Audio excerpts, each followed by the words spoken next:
Hey you guys, it's Melissa here from melissaoatman.com. Welcome to Awaken Your Inner Awesomeness, a daily podcast devoted to spirituality and self-help. If you're new, I want to welcome you. If you're returning, welcome back. So today we have a very interesting guest with us, and I am very excited to speak to him. We have Mr. Nathanael Zurbruegg, and he has had quite a journey. He has battled chronic illness for 30 years and has had three failed kidney transplants and over 4,500 life saving treatments. But guess what? He is a mindset coach and helps people get through all of their trials and helps them to build their dreams because guess what? He's done that for himself. And it sounds like with everything that you've been through, Nathaniel, you are an amazing person. So I want to welcome you so much for being here today. Hey, Melissa. Hey, everyone. Thank you so much for having me. I'm super excited to be on this amazing podcast. So, yeah, it's been an amazing journey so far. Yeah, I can't even believe everything that you've had to endure so far. So I cannot wait to hear about everything that has happened to you and how it has shaped you to be who you are today. So tell us a little bit about yourself. Yeah, absolutely. So it's gonna be intense. Don't be shocked, but yeah, it's gonna be really intense. So listen, I've been around 1 year old when I was diagnosed with incurable chronic illness that affected my both of my kidneys, and my kidneys got destroyed, which meant like I had to start doing life-saving treatment. Back in the day, it was still every night like at my parents' place.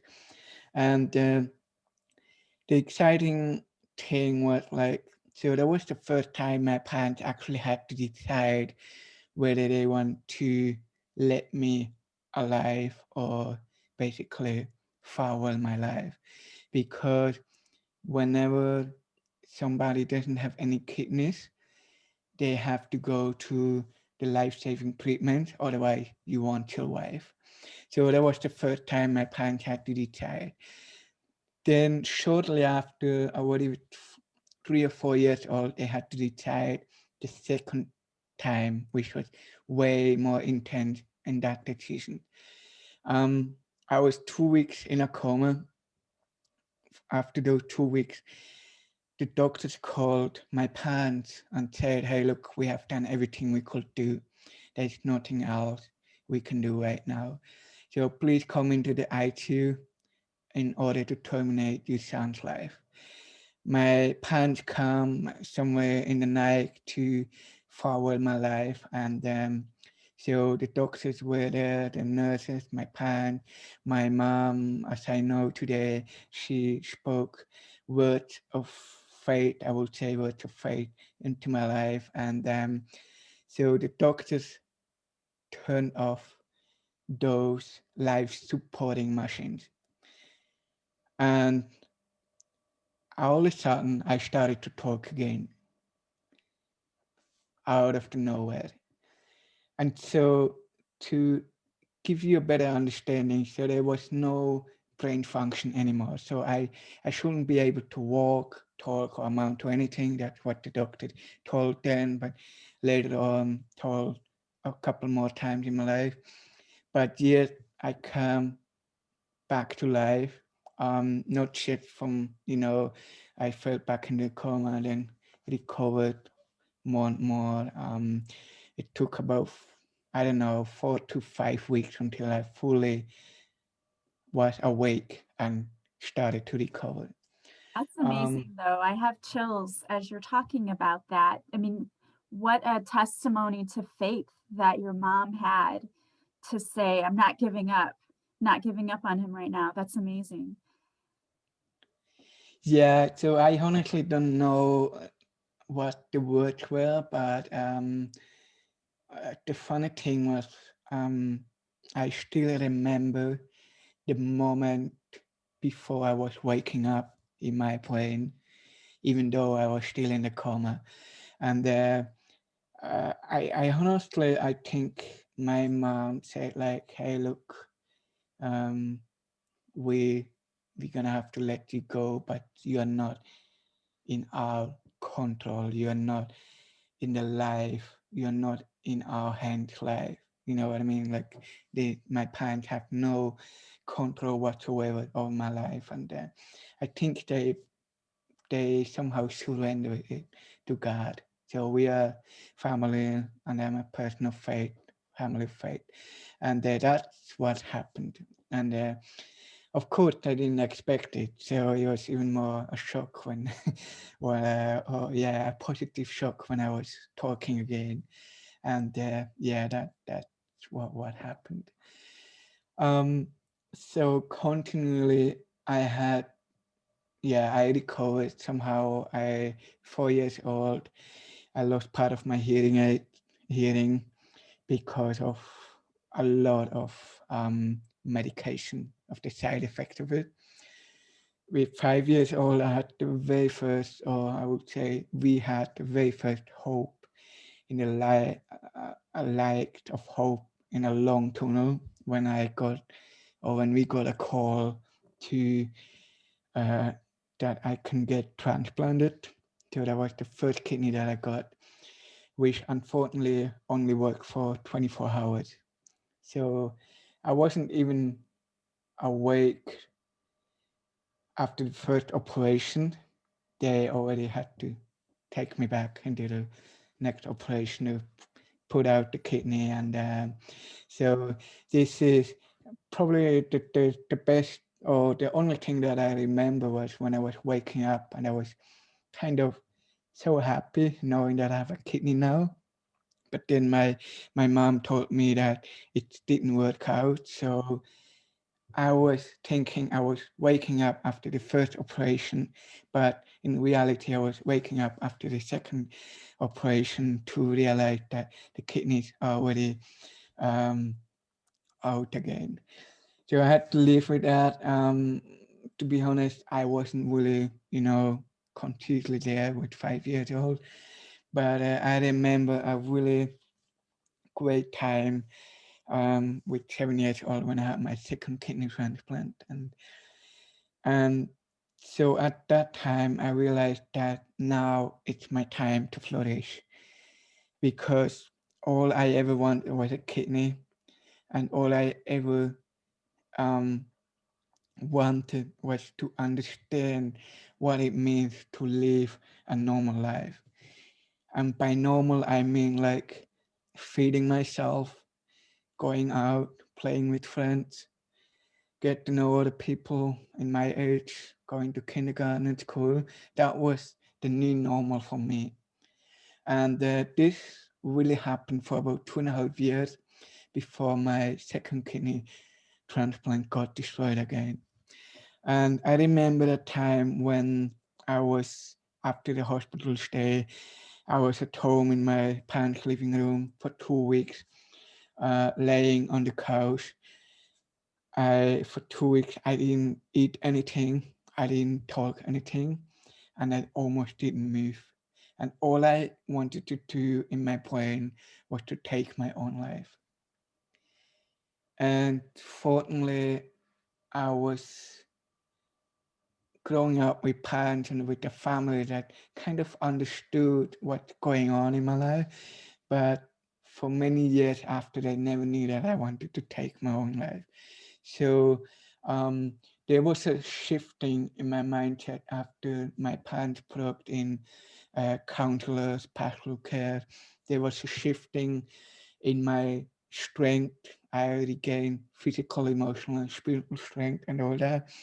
And slowly I realized, okay, I somehow can continue life, yet on the other side, I didn't want to continue going back to my old life with having 3 times a week dialysis treatment.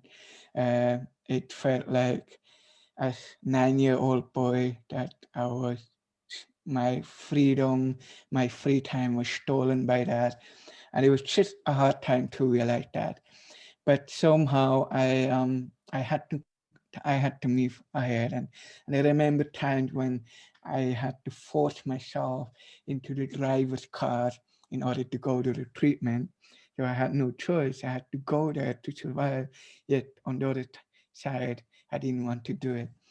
And it continued like that. I had a few other complications along the way until I got my third kidney transplant, which was back in 2001 with 11 years old. And again, dream was coming in. I was like, okay, now again, it's my time to flourish. That will be the rest of my life like that. And honestly, it was interesting time. So one time I thought I had everything that I wanted as a child, yet I didn't had everything that I needed. And so there was a tension, and yet I realized that, you know, there is so much joy at the same time, so much fear of losing it again. And that fear unfortunately come to reality after 13 months, which I got again a setback of having lost my kidney transplant. Um, I, I had to go back, but this time was different because I had to go back to dialysis again, to my very old life, new old life. But yet I realized that I have to change something in my mindset.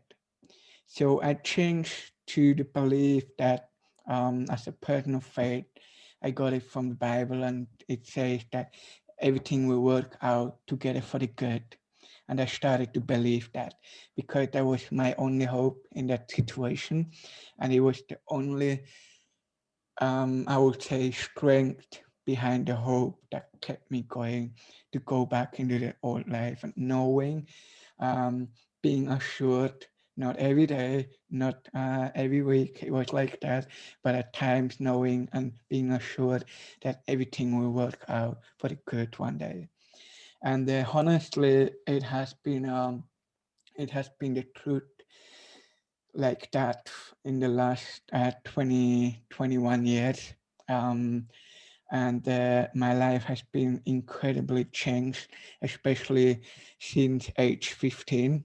My life got completely stable beside dialysis, and I can look back, even though like the numbers are just incredibly crazy. As you said in the beginning, all the dialysis treatments that I went through, 3 failed kidney transplant, for the operation, and I shouldn't be able um, to be alive 6 times by now, according to the medical report.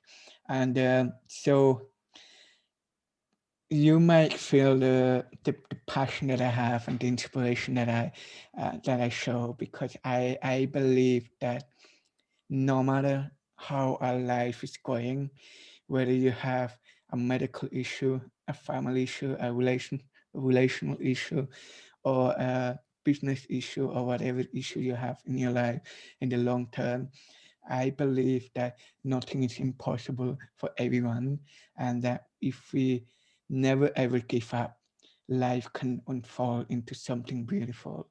And I always say, look, pain always turns into purpose. If we stay on track, if we never give up and await to years to come, that life turns around in a more beautiful way. Absolutely. Love that attitude that you have. That is amazing. And I love that you say pain always turns into purpose. That is so true. And so many people choose to play the victim. And you could have easily done that. You could have easily said, okay, 4 failed kidney transplants. I just want to be a normal child. I just want to go play with my friends, like you did say. And you could have continued to be in that victim mentality. But it sounds like once you started shifting your mindset, that things in your life started shifting as well. And you're kind of living proof of that. Yeah, sure. I think so. What I learned over the period of time is to refocus the focus on in the current situation. So I think so many of us or actually every person, it's a natural behavior that we look at the negativity when something don't go the way we expect or we imagine. But I think what it does when we look beyond that on, in the long term, I love I love the term long term because it gives you another perspective of the future. And what it does in our mind is it really sets us up for a new motivation, which I would say motivation is short term um, aspect of it, but it also helps us to build up a certain hope and expectation. Expectation is a beautiful thing because if you expect something for tomorrow, something better, you are going up tomorrow morning way easier than if you will say, hey, today is going to be a bad day. And I'm not saying it's an easy thing to do, it's an everyday decision, but the more we decide on it, the more we focus on it, and the longer we do it, the more consistently we do it, the simple and easier it gets in the long term. And that's, Absolutely right. It's like, it's like anything, you have to get into the practice of doing it for something to become a habit. And bad habits are easier to form yeah, because they bring us pleasure. But it's the good habits, you can form them just as much as you can. The bad habits, it just takes a little bit more practice, I think, to really turn it into a habit, into a thing that you do every day. But it sounds like you really, really focused your intention on changing that mindset. absolutely. I really like the word that you brought up about habit. I think it's the first step to, we all want changes in our life, but changes don't happen. The big changes in people's life don't just happen. It's really the the the back. It's really what happened in the backstage to form the habit and to consistently live out the habit. And that's what I love. And that we never get retired of that, because it's a everyday decision for the rest of our life. But the earlier we do it, I believe the easier it gets when we get older to form it and change things around. Yeah, so thanks for bringing up the habit. I agree with you there too. I think the younger you start doing it, the easier it is. It's sort of like learning a language.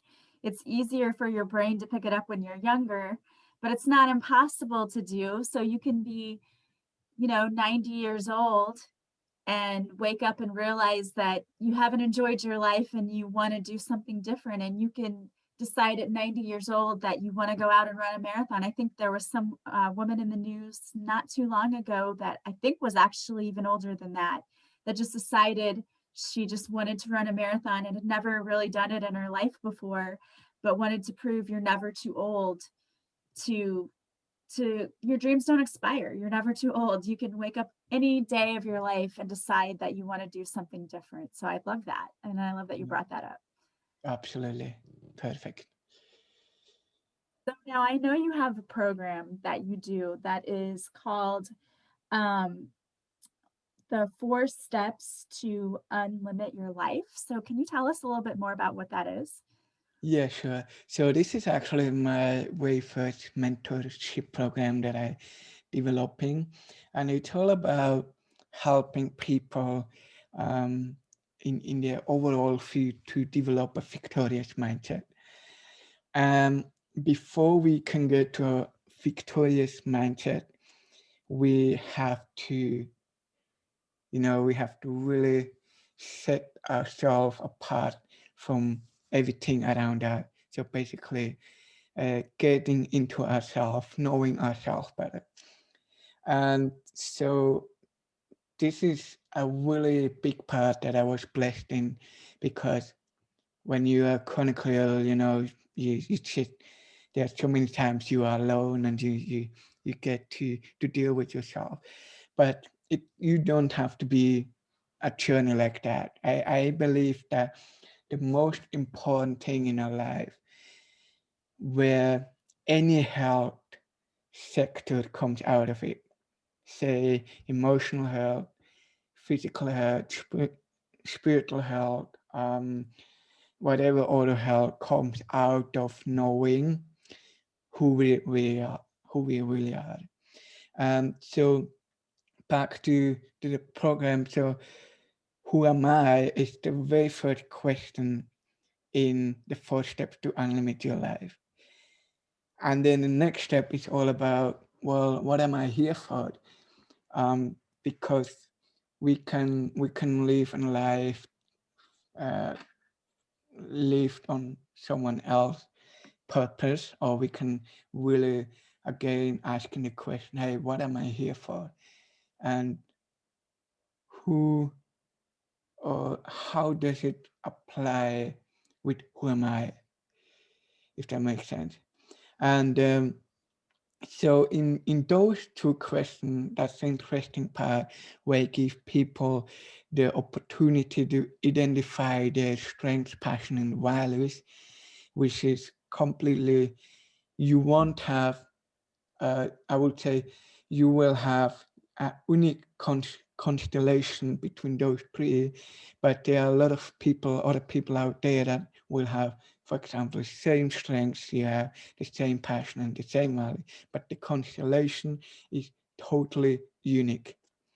And so I want to people to take those words, so getting from the outside more and more into the inside, and taking those most valuable words that they have, which they will have, is one passion, one value, and one strength, and create a dream out of that, which is amazing, because I believe in the power of, when you go into your core, when you start from the inside out, you are going to have a so much bigger impact than when you go the other way around, from the outside into the inside.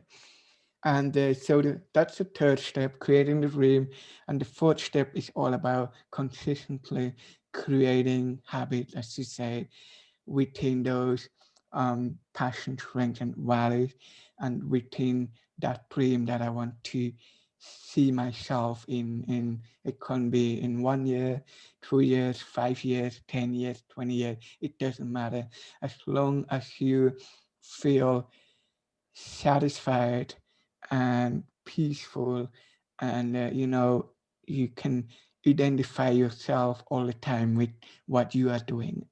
And I think it's so important in this world to really taking people away from the mass of people, and just spending time with themselves, knowing who am I, what capacity, unlimited potential I do have, in order to evolve it into something practically, into reality.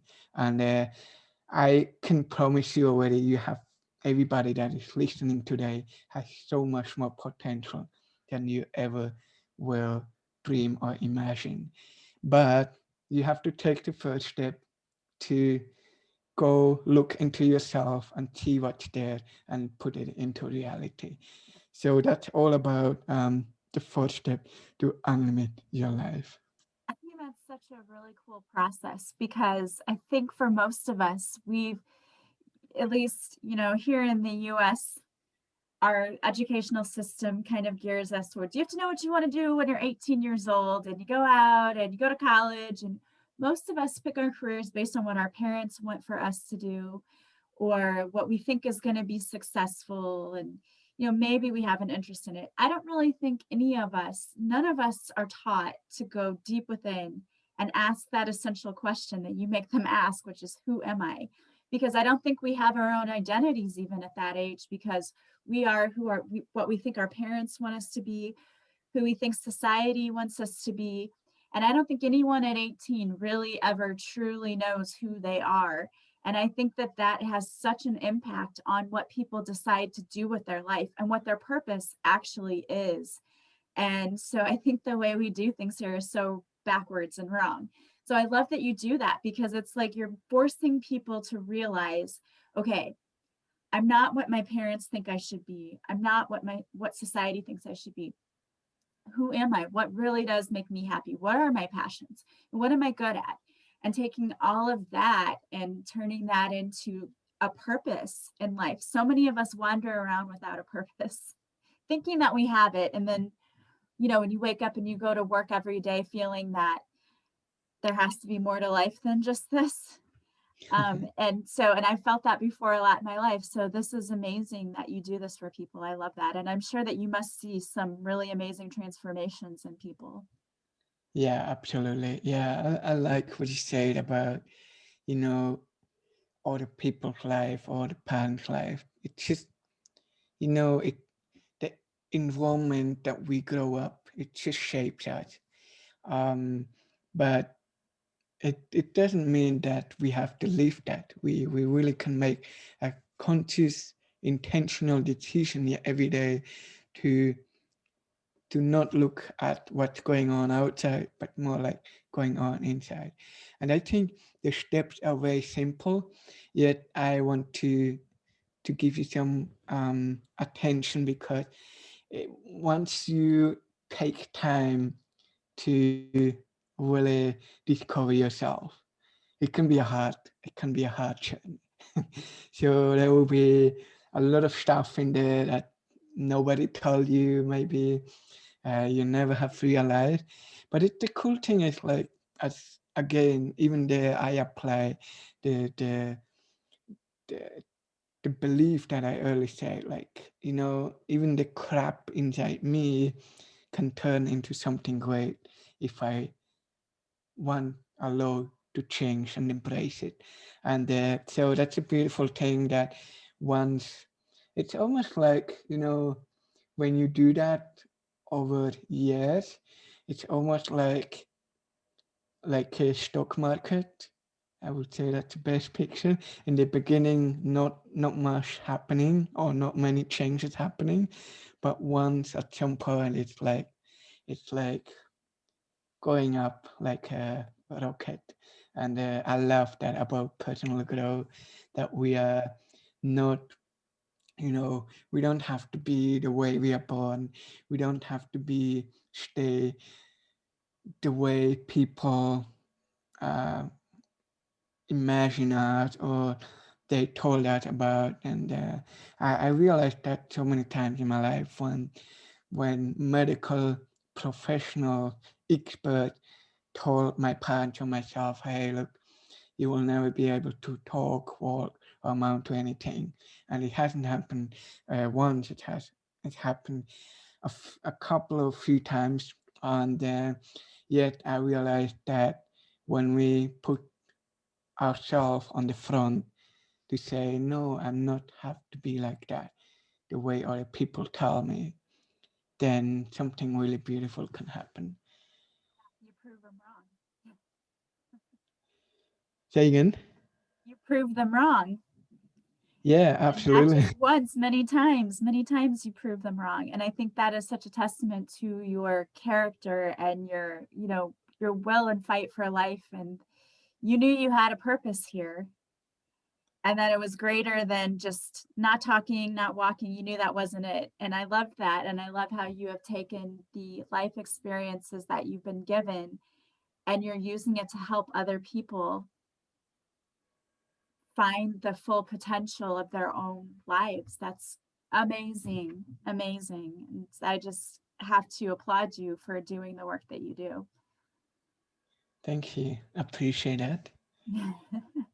So now if people want to work with you or they want to follow you, how can they do that?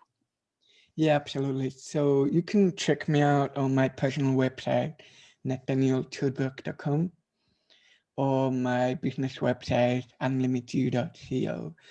So the best way to just get in contact with me, um, download the free ebook, 4 Steps to Unlimit Your Life, which is on both websites. And let me know if you have any questions, if you have, shoot me an email. I like to have it personal, I don't like um, a huge crowd of people liking and commenting me on Facebook, but I like to have it personal. I want to be that guy who is there for the people, who comes to the people exactly where they are. And so the best thing is to shoot me an email, which you will get on the free ebook, which you can download for free. So get a Awesome. hold of it, and yeah, see how you can apply that to your own life. I will have the links to his website, both the personal and the business website, on the in the show notes. So you can go there and click on it directly, and then that way you can download his free ebook. I mean, you have to love freebies. That's awesome. And then you'll have his email if you want to get a hold of Nathanael directly. So if you had any parting words of wisdom for anyone out there, maybe somebody who's also suffered a lot of setbacks, either with health or just maybe personal setbacks in their lives, what words of wisdom might you offer them? Great question. Mhm. I would say, firstly, never ever give up on your life, on your dream, and secondly, develop the power of imagination. So, what that means is like, whatever circumstance you're in, always have a picture or audio record it or write it down, whatever works best for you. Have a picture of who you want to be, what you want to do, and what you want to have. And do it crazy. Really do it crazy, no matter how the circumstance looks like. Um, whether you're almost dying or you're getting out of a sickness. Just have something in your imagination that you want to see in your life. And so this is something powerful because we become what we think, and that has been through so much in my life. And what we think, it turns into actions and into habits and all that stuff. And be patient on the journey, because I promise you that it will happen one day. I can't promise you when, how, and at what point of time it will happen. So, but keep going, never ever give up, and always, always dream bigger than you could possibly dream about. So, yeah, that's my wisdom for you, and I hope this really helps for you. Really love that. And I am a big fan of envisioning what you want for your life. I always tell people that, and I've told clients who come to me when they're sick and they're getting Reiki, that's the first thing I tell them is you need to visualize your body healthy and whole, and envision the doctor telling you like, oh, you're completely healed of whatever this is. And same thing if you're hoping to manifest things in your life, you want the new dream job, envision yourself accepting the new job and having what you want, because that makes it so real to us. And I think that that is all a big part of manifesting what you want is believing you can have it and then seeing it happen in your life. So I love that word. I love those words of wisdom and that piece of advice that you gave our audience. And I want to thank you so much for being here with us to share your wisdom with us and to share your gifts with us. Thank you so much, Nathanael. It's been a pleasure to have you on today. Yeah, absolutely. You're welcome. Thank you so much for the great opportunity. I love to do that, and absolutely excited to always have amazing people that I can talk to, beautiful, handsome people like all those podcast listeners. And yeah, I would love to hear from you, and keep in touch. Thank you So much. Yes, I'd love to have you back sometime, and good luck with everything that you're doing. Don't forget, guys, that you can go and visit Nathaniel's website to get more information about his free ebook and to download it. And I hope that you have a wonderful day, Nathaniel. Thank you so much for being here with us. You're welcome. Thank you, Melissa. I want to thank all of you for being here with us today as well. As always, if you like this podcast, please subscribe. Please leave a positive review from wherever you're listening. The highest compliment you can pay me is to refer me to other people. So if you share my podcast, I would greatly appreciate it. Also, don't forget to follow me on social media. I go live Mondays at 6:30 Central on Facebook, where I do a free card reading. If you show up for the live, I'll pull a card just for you. And if you want to work with me, you can go to my website, melissaoatman.com. There you'll see all the services I offer, and you can purchase them directly from the website. I hope that you guys are having a beautiful day from wherever you're listening. I am sending you so much love and light, and I will talk to you soon. Bye, guys.